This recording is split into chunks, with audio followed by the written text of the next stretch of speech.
Good morning students. हम पढ़ रहे थे हिंदी में थर्ड लेसन बस की यात्रा।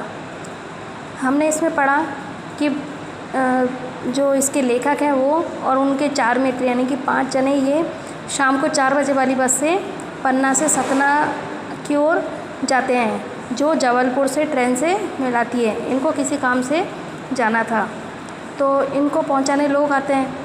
तो जिस बस से ये जाने थे उस बस की जो स्थिति थी वो बहुत ख़राब थी। सारे शीशे टूटे हुए थे, है ना, इंजन ख़राब थे और वयोवृद्ध थी। वयोवृद्ध का मतलब होता है बूढ़ी, जैसे एक बूढ़ी स्त्री होती है ना, उसके सारे कलपुर्जे ढीले होते हैं, उसी प्रकार से जो बस है वो भी ऐसी ही थी, है ना। तो जो लेखक हैं वो उसमें बैठते हैं और उसके आसपास के लोगों से पूछते हैं कि भाई ये बस चलेगी तो सही। तो लेखक कहते हैं कि जो उनके आसपास जो बैठे होते हैं वो कहे चलेगी। तो उनको जो छोड़ने वाले आते हैं वो उनको ऐसे देखते हैं जैसे वो उनको आखिरी बार छोड़ने आए हों। फिर वो बैठ जाते हैं। उसके बाद जो शीशे होते हैं वो इंजन स्टार्ट होता है। इंजन स्टार्ट होते पूरी बस खड़खड़ खड़खड़ करने लगती है और जो शीशे तो टूटे हुए होते हैं और जो बचे कुछ शीशे होते हैं वो खड़खड़ाने लगते हैं। इसके आगे का लेसन हम पढ़ेंगे। बस सचमुच चल पड़ी। हमें लगा कि यह गांधी जी के असहयोग आंदोलन, सविनय अवज्ञा आंदोलन के वक्त अवश्य जवान रही होगी। उसे ट्रेनिंग मिल चुकी है। वह हर हिस्सा दूसरे से असहयोग कर रहा था। पूरी बस सविनय अवज्ञा आंदोलन के दौर से गुजर रही थी। सीट का बॉडी से असहयोग चल रहा था।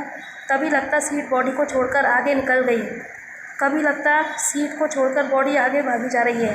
8-10 मील चलने पर सारे भेदभाव मिट गए।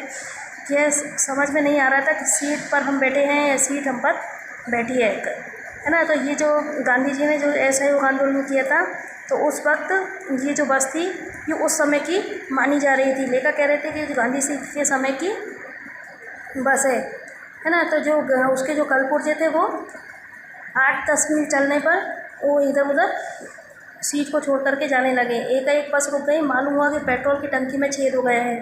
ड्राइवर ने बाल्टी में पेट्रोल निकालकर उसे बगल में रखा और नली डालकर इंजन में भेजने लगे।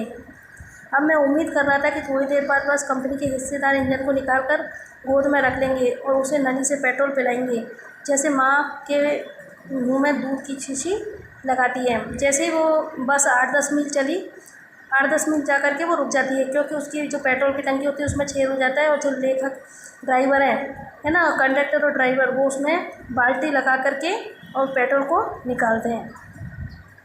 बस की रफ्तार अब 10-15-20 मील हो चुकी थी। मुझे उसके किसी हिस्से पर भरोसा नहीं था। ब्रेक फेल हो सकता था, स्टीयरिंग टूट सकती थी। प्रकृति के दृश्य बहुत लुभावने थे। दोनों तरफ हरे भरे पेड़ थे जिन पर पक्षी बैठे थे। मैं पेड़ को अपना दुश्मन समझ रहा था। जो भी पेड़ आता डर लगता कि इससे बस टकराएगी। वह निकल जाता तो दूसरे पेड़ का इंतज़ार करता। झील दिखती तो सोचता कि इसमें बस गोता खा जाएगी। लेखक जो हैं वो इस बस को अपना दुश्मन पेड़ों को समझने लगे। क्योंकि 10-15 जैसे वो बस चली 10-15 मील, है ना, तो उसके ब्रेक फेल हो सकता था। मतलब जो बस की जो कंडीशन थी वो बहुत ख़राब थी। ब्रेक भी फेल हो सकता था, उसकी स्टीयरिंग भी टूट सकती थी, है ना। सामने से जो पेड़ आ रहे थे ऐसा लगता था कि कहीं ऐसा ना हो कि ये पेड़ उनसे जा कर के टकरा जाए। और आसपास जो झील आती थी उसमें लगता था कि कहीं ऐसा नहीं हो कि पानी में गोते, ये जो बस है पानी में गोते खाए। एकाएक फिर बस रुकी। ड्राइवर ने तरह तरह की तरकीबें की पर वह नहीं चली। सविनय अवज्ञा आंदोलन शुरू हो गया। कंपनी के हिस्सेदार कह रहे थे बस तो फर्स्ट क्लास है जी, ये तो इत्तेफाक की बात है ना। तो ड्राइवर कई तरकीबें करने लगे। बस रुकी, है ना, और जो वहाँ के जो हिस्सेदार थे कंपनी के वो कहने लगे कि बस तो बहुत अच्छी है, लेकिन ये तो इत्तेफाक की बात है कि बार बार ख़राब हो रही है। क्षीण चांदनी में वृक्षों की छाया के नीचे वह बस बड़ी दयनीय लग रही थी।